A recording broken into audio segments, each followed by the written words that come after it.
ladies and gentlemen, and welcome to TG10, Top 10 Reasons to be Excited for Elder Scrolls Online.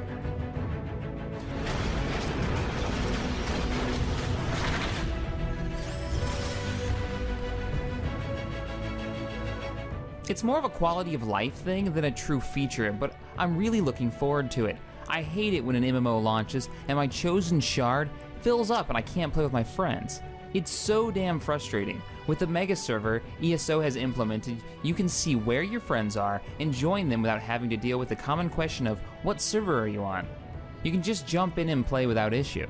No having to wait on server queues if a server is full, not having overpopulated shards or underpopulated shards and then dealing with server shutdowns and then the transition period. It's all one big server, well, it's a lot of servers all broken down but governed by the mega server. It's actually a really cool idea that more MMOs should take advantage of.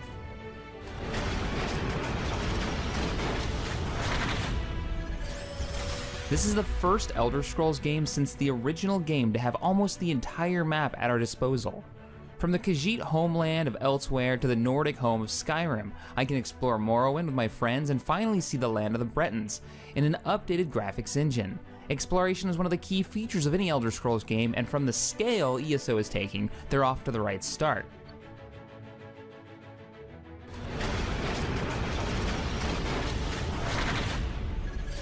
ESO is set way before Skyrim, about 1,000 years before. It's a time of war, with the races of Tamriel divided into 3 factions. At the same time, the Daedric Prince Molag Bal is trying to pull all of Tamriel into his realm of Cold Harbor, using giant death metal frisbees. Luckily, the Fighters Guild is like, screw that, and has taken it upon themselves to kick him right in the face. The Elder Scrolls has one of the richest histories, which makes for great storytelling. I can't wait to get my hands on the title just to play through the story with a friend, something we've never been able to do in a past Elder Scrolls game.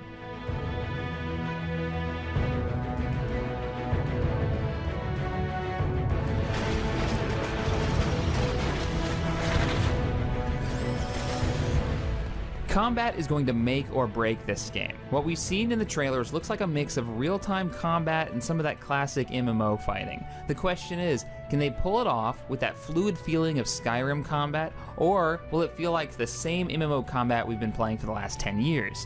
The difference will be massive and will majorly affect the longevity of the game. Pretty much, if combat sucks, I know I won't be sticking around for the long haul on this title, but I think ZeniMax knows this and will do everything to get the combat right. At least I hope so.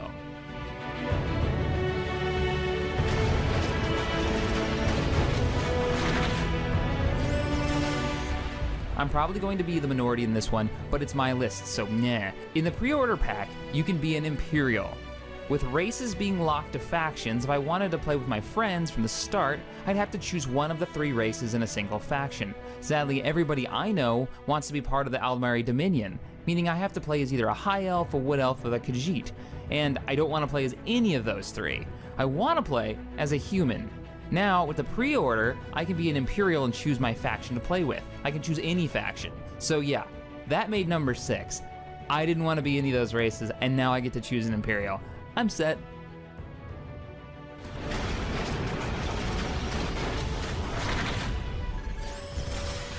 Eight minutes, holy crap. I mean, yeah, I love some Elder Scrolls, but damn, that's a long intro movie. If you haven't already watched it, do it now. Halfway through, if you're not thinking, wow, they should make an entire movie this way, then something is definitely wrong. Last time I felt like this was during the DCU CGI trailers, when they had Batman kicking the crap out of people with Superman next to him. I still want them to do a Batman-Superman movie. Anyway, epic 8-minute trailer of awesome, just watch it.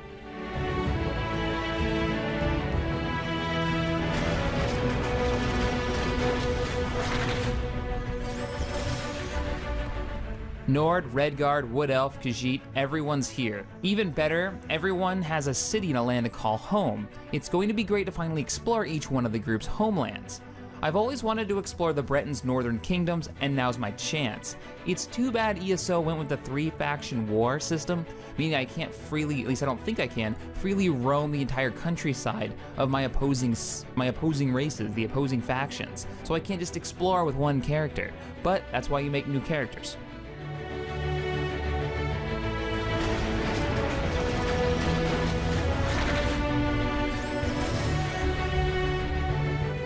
For exploration, the Alliance War might be a downside, but for action and glory, it's all good. The Alliance War should give meaning to PvP in ESO. Fighting over what faction will hold sway over the capital. Even more impressive is that at the highest pointed player, the player who has the most points during the PvP match can become Emperor if their side conquers the capital. Once you become Emperor, you gain special abilities and a nifty title. The PvP zone is the entire province of Cyrodiil. Supposedly the whole thing. That's the same size as seen in Oblivion, a full game. That's massive. Players will be fighting over towns, castles, towers, mines, all in the name of their faction. There's also going to be quest givers in these areas, so you'll be able to do PvE stuff as well in Cyrodiil. I hope it really does look like Oblivion too, because I really enjoyed that game.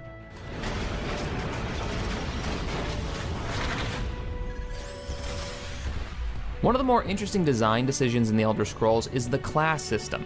Now I know, classes in an Elder Scrolls game isn't that just instant failure. One of the biggest strengths of the original games was being able to personalize your character. Maybe have a lightly armored warrior or a heavy armored mage. You could do that in Skyrim, in Morrowind, and Oblivion. But in this one, you have classes, but the classes are just a starting class. You just start that way. You can choose your weapon, you can choose your armor, you can choose your skill set, supposedly. I'm really interested to see how they balance this out. How will a heavily armored mage be balanced against a light armored warrior? How will DPS work?